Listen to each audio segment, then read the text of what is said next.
Zaxby's Caribbean Jerk Chicken is just like a vacation in the tropics. Only without the sunburn. Or the dive-bombing seagulls. Or all of that pesky sand. How'd it get in there? Well, at least it tastes like the tropics. Enjoy our famous chicken tossed in a tropical blend of spicy habanero, fruity mango, and exotic island spices. The Caribbean Jerk boneless wings and the new filet sandwich meal. 2 more reasons you'll get a kick out of Zaxby's. From Tally to Cali, it's time to wake up. Wake up, wake up, wake up. Warchant.com is your ultimate Seminole sports source. And this is Wake Up Warchant, presented by Zaxby's. Now here's Warchant.com's Aslan Hajavandi and Corey Clark.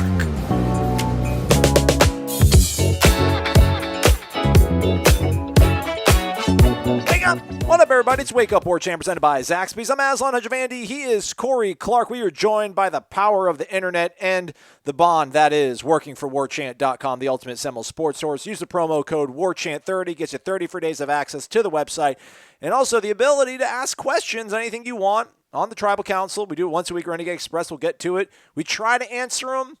I don't know a lot of the answers. Corey does, and that's why he is who he is. Corey Clark, how are you, friend? I am crushing it, buddy. How are you doing? I'm just projecting, trying to put on a happy, brave face. Just got done playing some tennis with the big guy, Irish O'Fell. Got swept, lost 6-3, and then we had so much time left over because he dismantled me. We played to 3, and he beat me 3-love. Oh, all right. Y'all played real sets, huh? Yeah, man. We went after you guys. All right. I see you working. Good we job, Ira. We missed you out there, man. Get back soon, friend. Next time. What's going to help me feel better, though, is I think I'm going to finally indulge today on the way to New Orleans. I'm going to stop at my area Zaxby's and finally get some of that Caribbean jerk filet sandwich so I can let everybody know just how good it is. You already heard the ad, so it's a national promo. It's on TV. They're like running ads during the Super Bowl. You know it's got to be good, so that'll lift my spirits. But if anybody has any steakhouse suggestions in New Orleans, and I don't want like rustic, smoky, hole-in-the-wall place, like I want fancy schmancy steakhouse, tweet at your boy, let me know, and then go eat some Zaxby's. So that's that. Corey, let's get to it. No time to waste. I guess first off, schedule or defensive backs coach? I'll flip the coin to you. What do you want to do first? I guess let's do schedule first. The schedule. So the schedule came out 9 a.m. on ACC Network, which everybody in Tallahassee was glued to their cable television set to watch. Right. And 1 week only one off week this season. I don't know why. It must be some sort of leap year. I don't know why they just, they keep going back and forth on these things. I wish they would just do 2 bye weeks. But there's only one. Comes very early.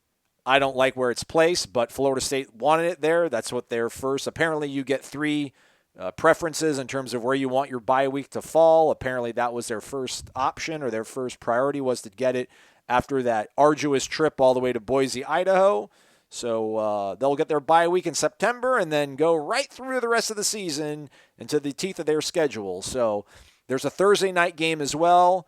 And I guess some people wanted maybe the bye week kind of shoehorned between that. And I like the Thursday night games as a fan. I don't know about I know a bunch of people are like, are you crazy? I always like Thursday night football. It was easy to get everybody together and watch the game. But it also kind of does give you, it's a big risk reward. And there is almost like that built-in second bye week there. And if you win that Thursday night game, man, the next 9 days is heaven. If you lose it, it sucks. And I don't really think, and again, my body's not going through the ringer, I think we kind of exaggerate just how much of a toll it takes on these kids to turn around and go from Saturday to Thursday. I'm in the minority on that, but I'm in the minority of most things. What stands out to you about the schedule, Corey? Well, you only have one home game in the first, I think, 6 weeks of the season, and that is Sanford. So that's not great, getting people energized to come watch Norvell here at home. They get, until October 10th, there's one home game, and it's Sanford. Other than that, I don't know, man. We already knew who they were playing.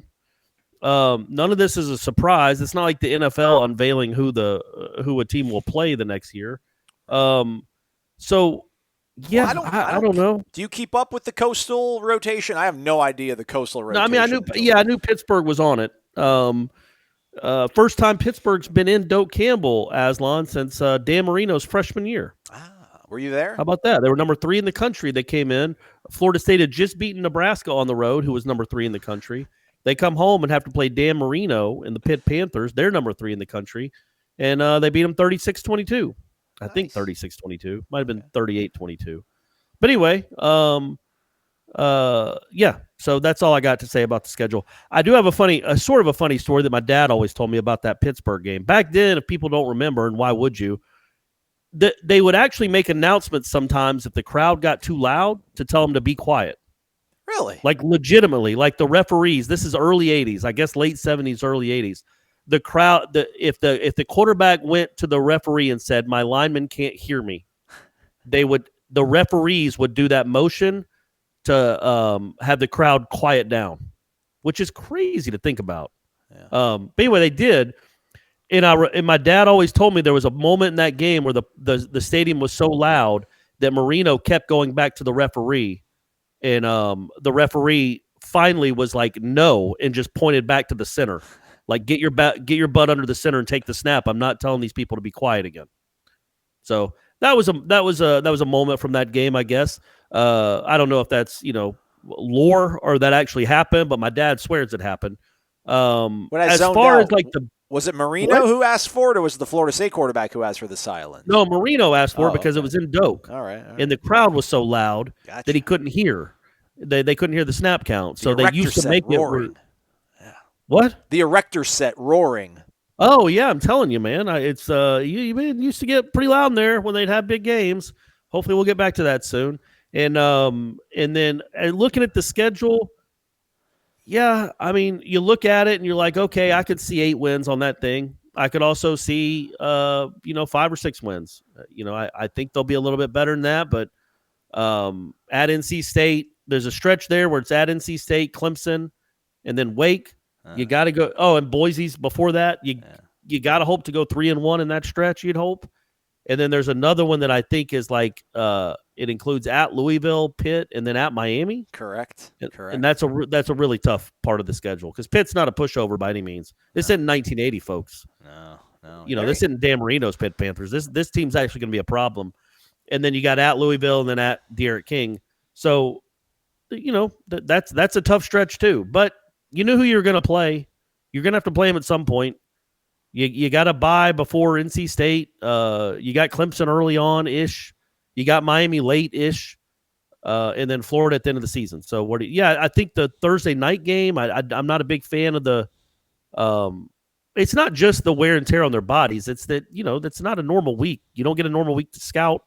But, they're doing it too. Now, they get to play home 2 games in a row. They don't have to travel. But Syracuse is playing a home game that Saturday before the Thursday night game as well. I got sorry. You caught me with the marker in my mouth. I got to look up Florida's schedule real quick. I want to see what they got going on before they play us. Well, they got a game. New Mexico State. Look at that. See, Florida State's got extra time to prepare because they'll have a Thursday night game. So they get a few extra days. Right. There you go. Perfect. I'll take it. Sign me up. Yeah, I mean, it all comes down to the West Virginia game. Win that game, the world is your oyster. The amount of momentum and positive feelings is just, it really can't be overstated because you're going to probably beat Samford, and then you got to go on the road to Boise State. But I guess you have a little bit of that, the good feeling of we got the week off after that. So, I mean, there's no reason this team can't start 4-0. But then, they could also be 2-2. And we're kind of right back where we are. Like, if you had confidence points, like I would say the Samford game is the game I'm most confident about. Sure. Second game, I would say, man, I think Wake Forest and then Boston College? Or maybe, yeah, I think Wake BC are the 2 other ones that you kind of pencil in as wins. Man, Not that you can. And I know this is like, I don't know, whistling through the graveyard, and Carter Finley's a house of horrors or whatever. But nah, man, that team looked lousy last year. I don't know how much better they are going to get. I've got a lot of confidence in that one too. And I think Thursday night Syracuse win. I mean, if this team is coached the way they should be coached and these players play it the way they're capable of playing, there's no reason they can't go in there and beat Syracuse. They handled Syracuse last season, and we all know where both those programs were and where they're headed. So I think I'd probably my top 5 most winnable games. I would say Samford, and then I'll take Wake. Then I'll say North Carolina State. Then I'll say Boston College. Then I'll say it's Syracuse. Or maybe I'll flop Syracuse and Boston College. That works. Yeah, and West Virginia, man. Golly, I mean, they were 5-7 last year. I think they had 1 win in the Big 12 or 2 wins in the Big 12. You need to win that game. Yeah, like that's not a good West Virginia team. They're in worse shape than you are. Certainly, you have an edge in talent on your roster. It won't be a home game, but man, you'd hope you would imagine you'd hope that there'd be more Florida State fans in attendance in Atlanta than there will be West Virginia fans. You need to just win that game. Again, like we've talked about and we'll talk about for the next 8 months. Get to a good start and just see what happens. See if you can build any positive momentum instead of always feeling lousy about yourself 1 week into this or 2 weeks into the season. Let's see what it feels like to have a winning record and to beat somebody that's at least competent. What game do you think is more winnable, at Louisville or at Miami? At Louisville. Okay.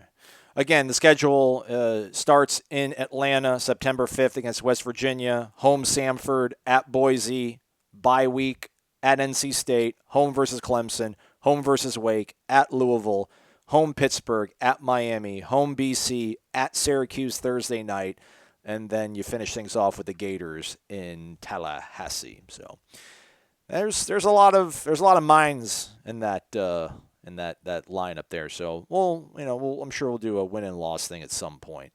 Otherwise, big win. Mike Norvell taking very little time to get a replacement. Was that even 24 hours? Running defensive backs coach has been named Marcus Woodson, most recently at Auburn. Did work for Norvell at Memphis. Say what you will. That's pretty impressive, man. I would imagine this is probably the way it looked when he was assembling the staff. Was he probably wanted TJ Rushing, and if he couldn't get TJ, he would probably get Marcus Woodson. He got TJ, he left, and he got the backup plan. I don't want to say backup plan because that's kind of a pejorative. He got another guy that he knows has been in a Power 5 program, so it hasn't been some guy that hitched his star to the wagon. Did I say it right, Corey? Of course, yeah, absolutely, perfect. Yeah, and he was at Millsaps College, where we all know leaders are forged in the crucible of Southern Collegiate Athletic Conference football. It's in Jackson, Mississippi. Him and David Johnson, the running backs coach, actually overlapped at their time there. And he played at Ole Miss, I think, too, as well. So, or I don't know. Yeah, he did play at Ole Miss. So, there you go, man. Look at that. That's got to be encouraging to get somebody hired that quickly. Yeah, it's not just that. It's that, he was at Auburn, and I know he has a connection to Norvell, but he doesn't have the connection to Norvell that like Dillingham did, where Norvell like plucked him out of chemistry class. Yeah. It's like, hey, get with me. We're gonna go places together. You're gonna be a coach at Arizona State. This guy had already been working a while.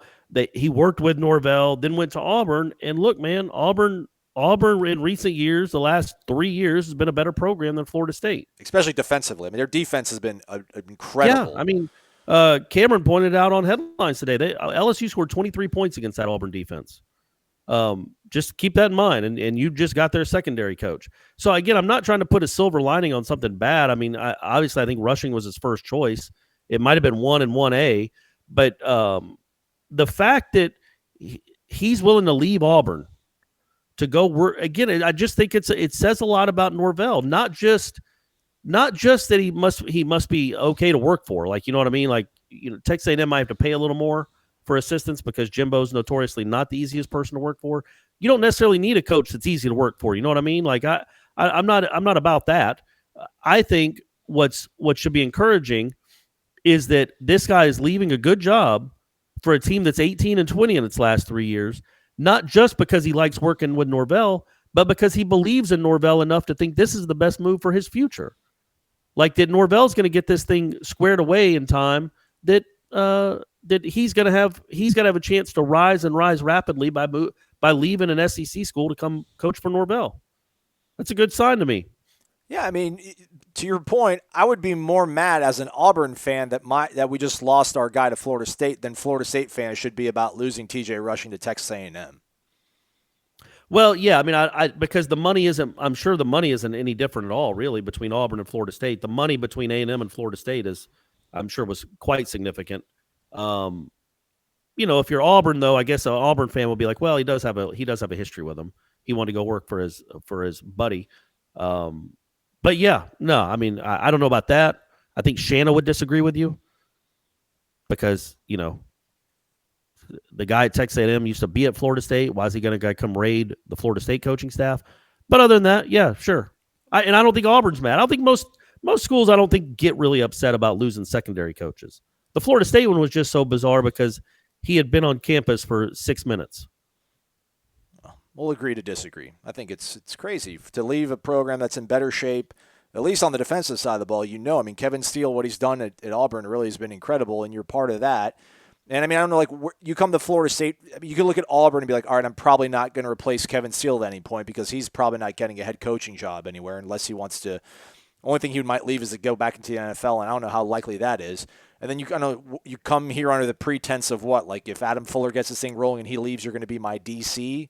Like, I'm sure Papuchis probably thinks he's in line to be the DC. He actually has coordinator experience, at Nebraska. So, it's I don't know what really he could offer to pull him away from Auburn, but he did. I think that speaks to Norvell's vision, or just at least how much you believe in him. I think there's a chance he thinks that. I think there's a chance he thinks he can win a national championship at Florida State easier than he can at Auburn. Yeah. People might scoff and roll their eyes at that, but that might be legitimately what he thinks. Or Norvell might just be an awesome person to work for. Also, nice little silver lining is that he is, some people will have they want the we like diversity, but in terms of geographical roots, we really like guys from the South because we feel like guys from the South can recruit guys from the South better. I mean, this is a guy that's from Mississippi, played at Ole Miss, so might have a little better traction or pipeline or at least relationships with coaches here in the Southeast than a guy like TJ Rushing who is out on the West Coast. So another potential kind of boon to this hire. So the staff, we thought maybe he'd be crazy and go with 9 assistant coaches, but no, Mike Norvell going to do the bold move. He's going to use all of them. Marcus Woodson hired as a defensive backs coach. All right, let's get to the Renegade Express questions. A lot of them kind of deal with TJ Rushing, who is now gone, so probably gloss over some of those. Roll Noles asked this question the other week. I didn't read it, but he came back and asked it again, so I'll read it. He asked why we don't have some type of uniform or FSU polo to represent Warchant when we do our video recordings. We do have one. I have one. I think you might have a couple more. Ira's got a couple more. He's been around a little bit longer. But I do have one Warchant branded polo. But I mean, I don't necessarily wear it when we're on camera, but I do wear it often. It's in the rotation. Costs money to do these things, Roll Knowles, I mean, I know you guys pay us money. You keep the lights on and all that kind of good stuff. You pay for Brady's batting lessons, but, we got it. We pick our battles. We send 2 guys to El Paso for 6 days to cover the Sun Bowl. A little better investment than maybe having another Warchant polo. So, yeah, I think I have 2. I think I have a black one and a garnet one. I think me personally, we do videos. Like, I don't ever think I shouldn't. I guess I shouldn't. I'll say it. When we go to do a press conference, the first thing on my mind isn't, afterwards we're going to be doing a video. So I need to wear something to represent the brand. So I just normally wear what I'd wear. And sometimes, maybe every now and again it's a Warchant polo, but usually it's just, whatever. I think sometimes if we wear like garnet stuff, it might look like we're affiliated with the school. Yeah. And now obviously we want Florida State to do well, but we don't work for the school. Yeah. So it might look like we work for the school if we just wear garnet every time we do a video. But I don't really care about that. If Gene wants to give me a Warchant polo for every day of the week, I'll wear a Warchant polo every day of the week. Yeah. I don't care. I'm all about it. I love polos. I look good in them, right? Collared shirts, short sleeve collared shirts. That's my thing. That's like my uniform. It is with a quarter zip, preferably gray, Under Armour, pullover over it. It's kind of right. Well, obviously that's my go-to. But yeah, that's what I like to do. That's what I like. Noel Esquire, wake up! I am from Randolph, New Jersey, one of the homes of the prolific Nole legend Antonio Cromartie. What are your favorite memories from TJ Rushing's time at FSU, and what do you think are his biggest accomplishments and regrets during his time in Tallahassee? Thanks. I would think his my favorite moment was talking with him for 6 minutes. Right. That probably was his favorite moment too. I would think that the time he got to speak with us before the little luncheon began that one day. His biggest regret, I would imagine, not coming on this show. Not coming on this show. Yeah, exactly right. He never got a chance. Yeah. Hey, maybe Wake Up Aggies. We'll have you on, TJ. Oh, that's right. Your coach won't let you talk. So sorry, you can talk to the media in 5 years when you're a DC somewhere else. This one comes from, I don't know if it's Madam CZ. There's a photo, but it looks like a gentleman in a sand trap with a very nice follow through on his bunker shot or her bunker shot. But it's either Mad AMCZ or Madam CZ. I don't know. They're from Naples. They say wake up. They mentioned some stuff about rushing. They think that Norvell will hire a solid DB coach. It looks like he has. But he's more concerned, or they are more concerned, almost shocked, they say, about De'Aaron King landing at Miami. Only thing that could lure him to that dumpster fire is the nightlife. Why was Miami a better fit than FSU for King? What would you postulate there, Corey? No idea. Offensive I know the system, right? I mean, Rhett Lashley, probably a little. Was it Auburn? Yeah. The OC was at Auburn back when they had Nick Marshall. Yeah. So I'm sure you could trust him with that. Like, okay, I can show. I had a quarterback with a similar skill set, and we got to the national championship game. This is what you could do here at Miami under me. Other than that, I don't know, man. Miami's just been bud average for 2 decades now. So awesome, Derek. I feel like, we'll see, but I feel like if he'd have stayed at Houston, you're looking at a 9-10 win season probably.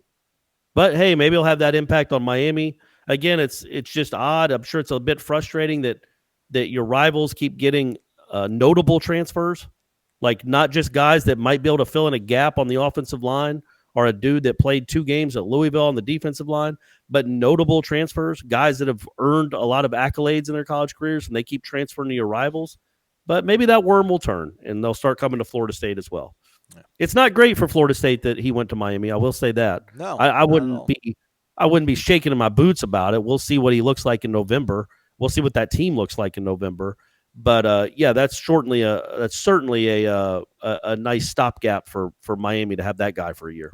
Yeah, I mean, the kid was playing in Houston. I mean, that's a big city. It's the 5th largest city, I think, in the Union.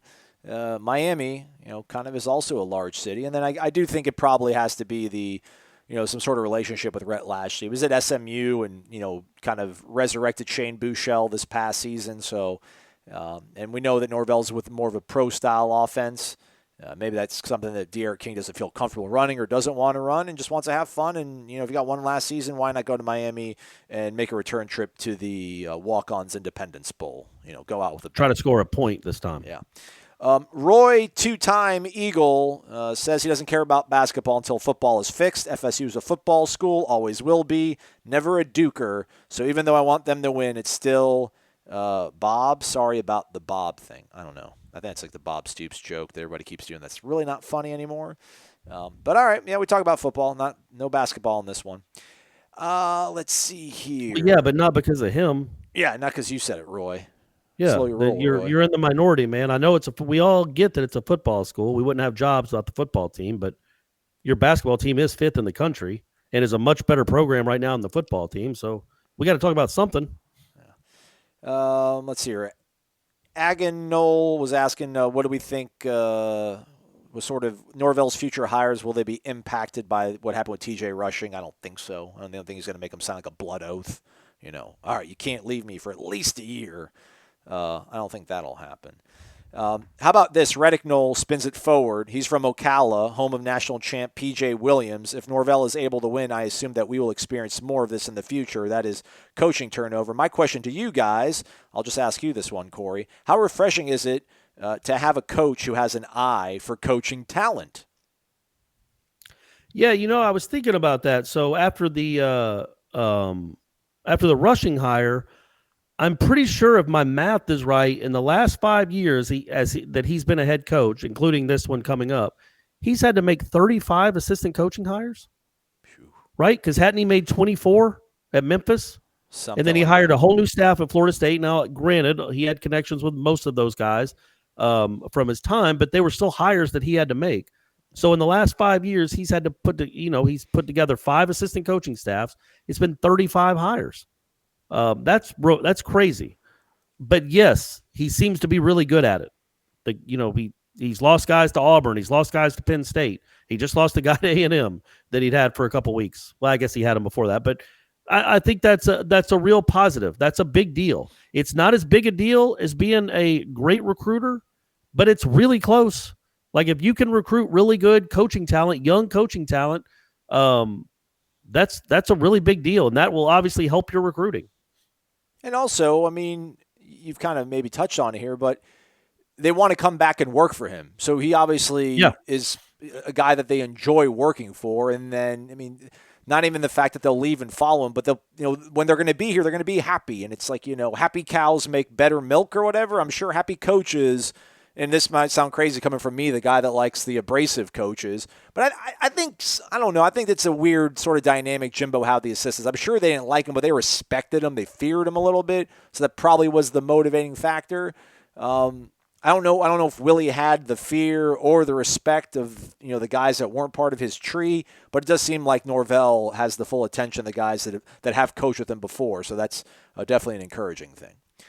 So is that a saying? Happy cows make happy milk, or something like I don't know. I think something about happy cows do something better. I don't think I'd ever heard of it. It's a good saying. Okay. I love happy milk or good milk. I can't remember how you said that. How you said it. Yeah, I'll look it up as I ask you this question. Eskimo Randy coming off the top rope like Macho Man Randy Savage. Let's switch things up. Basketball question. Who is the guy to take the final shot for this team? I believe against Miami they put it in Trent's hands, but would you rather give it to MJ or Devin once we get into the tournament? Also, who's the one player this team cannot afford to lose? Well, Vassell, obviously, on the second one. Although him and Trent both are pretty, they're both very, very vital.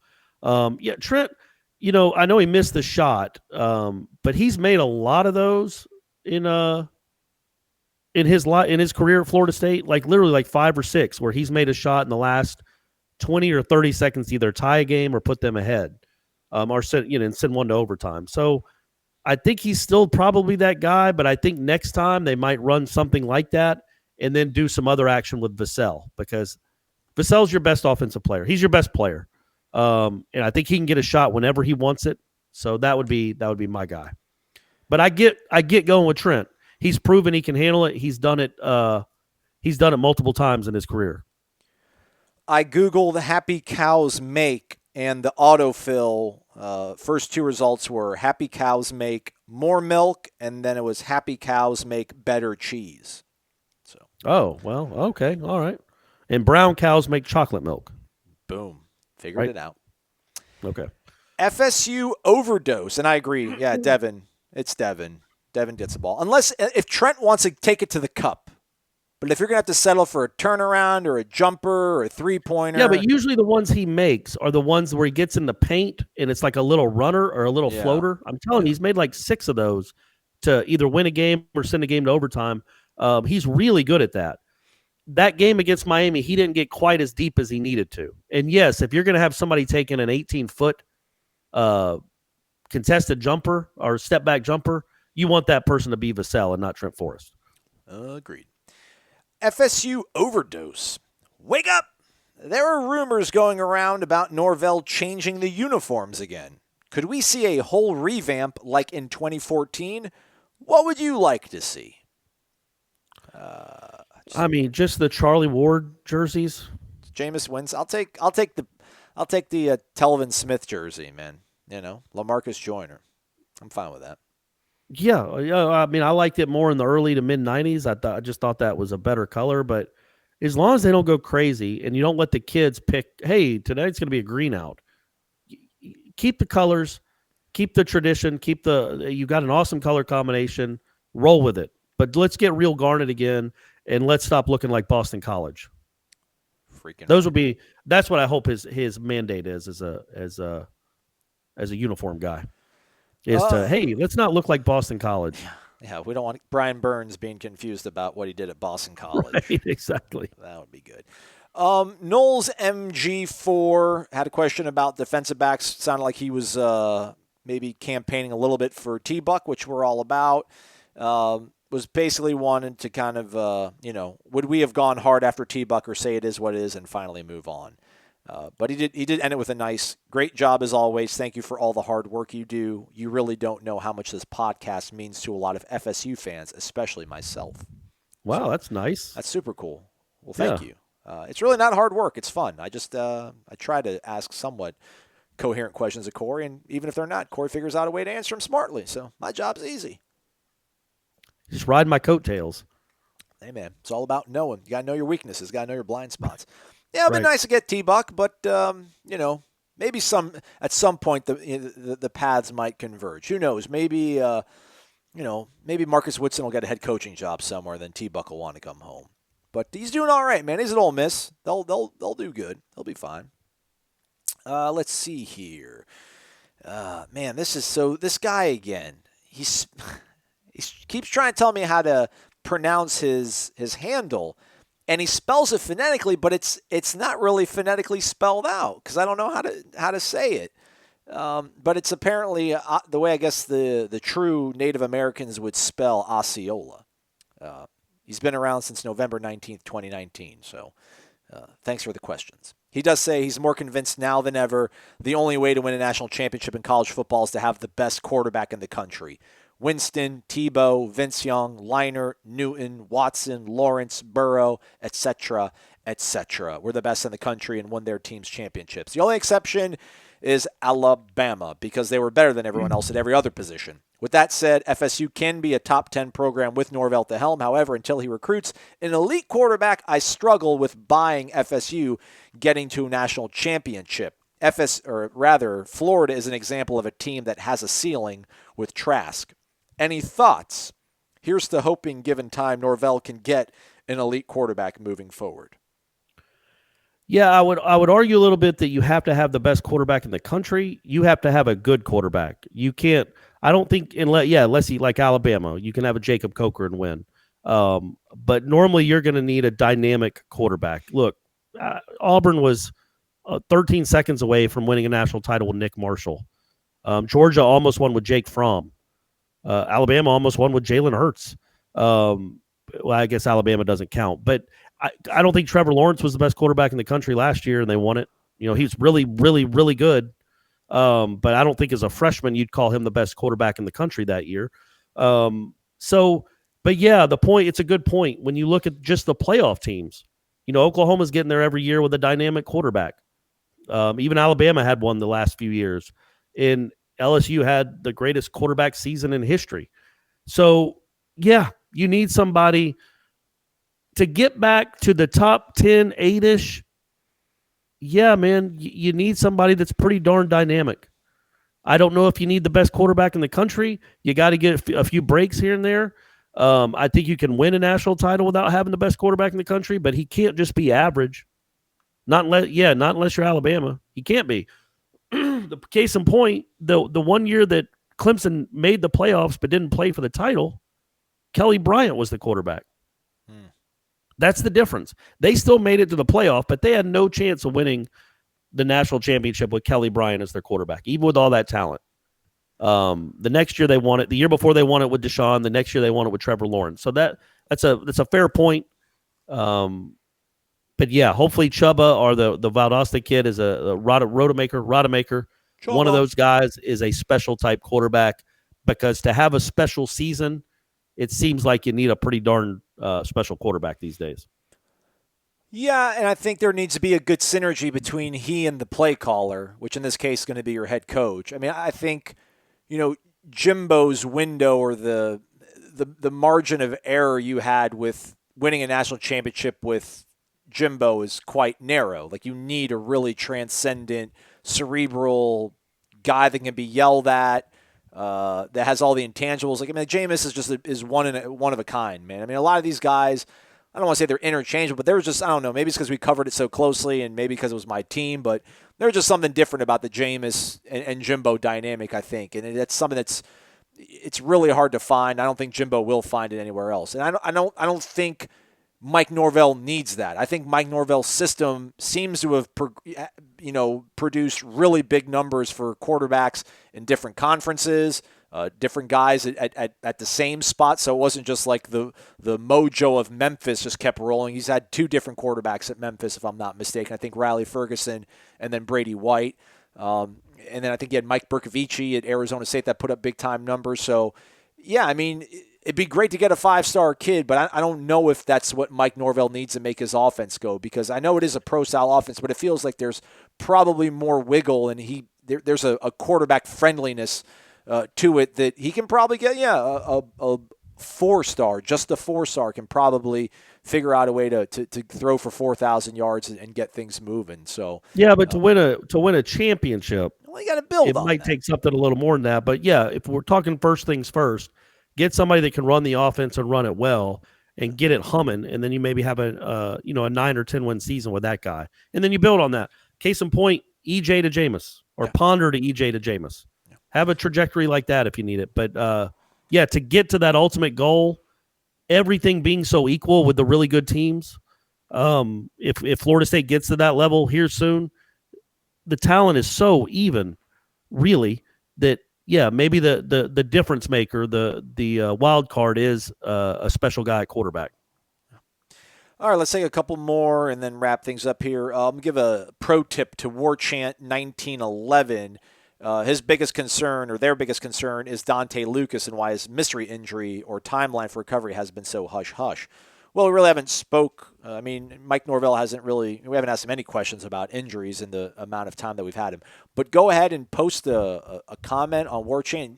Do the @ symbol, type the @ symbol, Hot Nut Benny. I know that sounded really weird to everybody, but that's a poster on Warchant. He had the inside scoop on Dante Lucas. I can't find the thread, or else I would go ahead and tag you in it, but post it. He'll give you the rundown on it. It's pretty encouraging. It's going to be okay. Primetime 92. Hey, it's Sean here. What would it take for Ira 5-star Schofeld to get demoted to a 4 or a 3-star? Is it even possible? Also, what is your greatest, worst boss story? Thanks again. Ooh, we should maybe go out on that one. Should we take another question and then come back to that one? Yeah, we can do one more after that. Ira, there's a lot of things, Ira. I don't know why he's a 5-star anyway, to be honest with you. Keeps beating me in tennis. He's going to lose one of those stars. I hear you on that. I think he gets a lot of he's living off past reputation, or he's living off his reputation right now. Not really making a lot of 5-star plays lately. But maybe, getting a little lippy with me. That could knock him down to a 4-star. As far as the worst boss story, I don't really have a ton. There was a guy I worked for in Valdosta that was a maniac.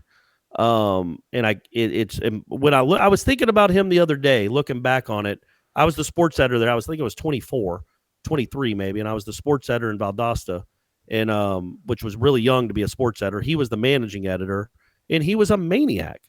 Like, just when he got angry, it wasn't just like, come on, man, you got to do better than that. It was a screaming, slamming the door, throwing things. And it's like, that's not, I was 23, so I didn't really know any better, but that's not how real life works, man. You got to be able to control your emotions better than a 5-year-old. So, yeah, I have 6 stories from that about that guy, just what a pill he could be. He's also a very nice man, too, and he hired me. But when he lost his mind and got mad, you would have thought that a nuclear bomb was about to explode. It was ridiculous. And people, if you're a boss like that I understand getting mad. I understand losing it occasionally, but you can't lose it to the point where you spittle starts flying everywhere and you're screaming at everyone and slamming doors. Grow up. Anyway, that's 44-year-old Corey Clark talking to 24-year-old Corey Clark, telling him that he, giving him some advice on who not to work for. What about you, Aslan? You got any bad boss stories? Man, where to start? So in television, you sign an employment contract, and there's all sorts of boilerplate language in it. You'll follow the rules, and I don't know, but there's just things in there that are also a little bit kind of it's very one-sided. Management has a very strong contract when it comes to broadcast agreements with on-air talent. Well, like there's stuff that you do on a television station that most times producers do. And they wanted me to start doing more stuff. And I'm like, no, that's not part of my job description. Well, I didn't say that, but I'm like, for news, you guys do that for the news anchors. Why can't you do that for the sports anchors? And like there's a bunch of pushback going on. Anyhow, my boss calls me and my 2 sports guys in there. So he's like trying to pretty much emasculate me in front of the guys that work for me.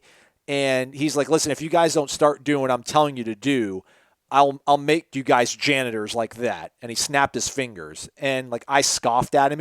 And he pulled out my contract. He's like, look at your contract, page 2, graph 5, section 3. Management reserves the right to move you to whatever department they see as necessary. And I was just like, hey, man, if you want to move me to be a janitor, I'll be the highest paid janitor you've ever had here. I'm fine with that. And he didn't like that. And then about a month later, he told me that they weren't going to renew my contract, which was the greatest thing ever. Because if I wanted to break out of my contract, which I was going to, I was going to have to pay like $3,000. But he fired me first. Joke's on him. Got to cover the national title game, and I got the best job. So that's right. You win. We're both winners. Let's see here. Somebody asks us, Eve Goodwin, about who the starter will be in 2020 at quarterback. Check back with us later. Is that fair? We can do that. Yeah, man, I don't have a clue. I'm sorry. I know I should guess something, but that's all it would be is a guess. Yeah. Rob Clifton. It will be Derek King, apparently. Yeah, there we go. Rob Clifton nubs up. Want to know the real deal with Rushing leaving.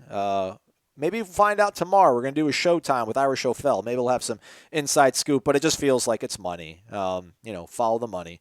5 Goldens. Why does everyone continue to dismiss Deonte Sheffield, at least for depth purposes, when the running backs are discussed? That's good. That's a fair question. I'm probably guilty of that. And he ran like the Dickens in El Paso. So, yeah, maybe we should take some stock of what Jimbo brought in and what Willie kept around. And, if he can run that hard against, I shouldn't say Arizona That was a good State. defense. Yeah, they're all right. I mean, with this offensive line and the problems they've had, he ran pretty darn hard. He wasn't quite as hard as Cam, but, who really is? Yeah, Deonte's, that's a good piece. We should probably take more solace in having that as a backup. Yeah, just, it's always when you have that walk-on, I don't want to call it a stigma, but it kind of is, a label. It's hard to overcome that. But I do think that, he's had he had a really nice game, I thought. He ran well, and he was feeling himself pretty well afterwards, too, because he was, I think he retweeted the Warchant account when was it Odell? Or no, it was Bryles that said, look, we know he's not Cam, and he knows he's not Cam. Oh. And then he retweeted it after he ran for 100 yards, like, yeah, I'm Deonte. It's like, all right, man, good for you, buddy. He ran, hey, good for him. He ran really well. In fact, they probably should have given him the ball more there late in the game. Yeah. He's part of the depth. Sure, he proved that. Absolutely. All right, last one. The Navy Nole. Wake up, gentlemen. This will be the last time I ask anything about Willie, I promise.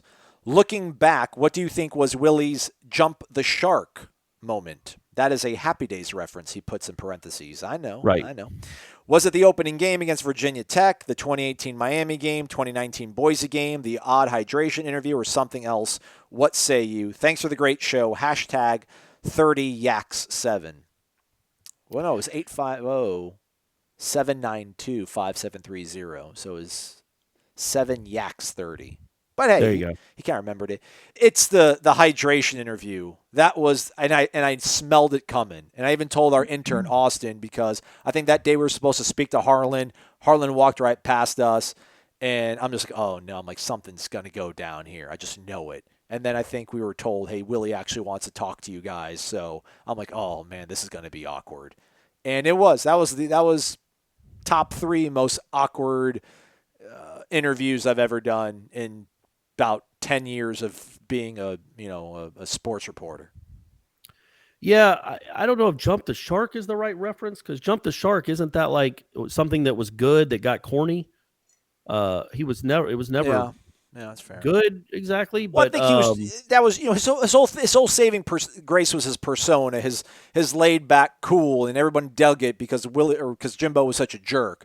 And then it was like, man, trying to zing people with this sort of quasi, you're reading a statement that's like that does actually kind of say that you thought it was a problem, but it wasn't a problem enough to make you lose a game. Just the whole thing. Maybe it wasn't accurately jump the shark, but that for me was like the most maybe cringeworthy. But isn't that what made everybody cringe? Was like jumping the shark? Like that was so cheesy, it cringed. Yeah, I mean, well, and just that he said so, it just wasn't the right way to answer that question. I'm gonna say if we're just making up our own definitions for jump the shark, it was probably well before this, but attempting that 53-yard field goal in the rain at Wake, that was the tenure is over moment. We'll call it the jumping the shark moment, but that was essentially the tenure is done moment right there. Number one, calling a timeout, right? Yeah, calling a timeout to avoid a delay of game to attempt a 52-yard field goal in the rain with that kid as the kicker. That was there were a lot of kind of baffling decisions late in games or timeout wise. That one was no. You know what? I'm going to go back to I'm going back to the game they won, the Louisiana Monroe game, where he called the timeout to punt. Okay. And called the timeout with like 32 on the play clock to guarantee Louisiana Monroe would have enough time if they so wanted to go down the field and try to kick a game-winning field goal. Why in the world you'd call a timeout if you're going to punt anyway, why would you call a timeout to let the clock run? So to stop the clock, to then give the opponent more time to go score. You could have called a timeout with 2 seconds left if you're worried about your blocking, which I get being worried about not having a punt blocked, but you don't call a timeout there with 32 seconds left. You let 30 seconds run off the clock and then call the timeout. And then you're pretty much guaranteed to go into overtime if you get the punt off. And you're doing it with a walk-on punter at the time. Anyway. So there's a lot of those. We won't get into that, but that would be mine, is that one. He's got enough money to put a pond in his backyard and have sharks and jump over him at his will. So he's living a life of Boca. He could legitimately jump over sharks. Yeah. And I don't remember, I guess, I didn't see that episode. I think Fonzie jumped over a shark with a motorcycle. No, he was like water skiing, I think. Or no, I think it was they had Fonzie water skiing? Yeah, that was the whole part of it, I think. Yeah. Or not Fonzie, the Fonz. The Fonz. Fonzie's the bear, the Muppet. It's my favorite Muppet. But, that's, or maybe was he called Fonzie too? I think and so. The Fonz? Henry Fonzarelli, right? Fonzarelli? Arthur Fonzarelli. Right. It's Henry Winkler. All right, we're getting too deep into the waters here. Let's get out of here. Yeah, sorry. By the way, just real quick, Henry Winkler is great on the HBO show Barry. If you guys want something to binge watch, he's really good on that show. Okay. All right, when we come back, it'll be on a Monday. We'll talk about, hopefully, Florida State's win over Notre Dame. It's at the Tucker Center. What time is it on Saturday night, Corey? Is it 8 o'clock Saturday night. Get out there, Go to Zaxby's first, get yourself a good meal, maybe get a little loosey-goosey beforehand, and then go make a lot of noise for the fifth-ranked team in the country. There we go. He's Corey. I'm Aslan. Thanks for listening to Wake Up Warchant, presented by Zaxby's. Warchant.com is the ultimate inside source for FSU football and recruiting. And now you can get in on the action for free for an entire month. Warchant.com is offering a risk-free 30-day trial subscription. Get full access to the #1 website covering the Seminoles just by entering the promo code WARCHANT30. That's WARCHANT30. Sign up and get in on the world's most active FSU message boards. Receive breaking news, stories from our award-winning staff, plus get exclusive interviews and videos. Just enter the promo code WARCHANT30. Warchant.com, your ultimate Seminole sports source.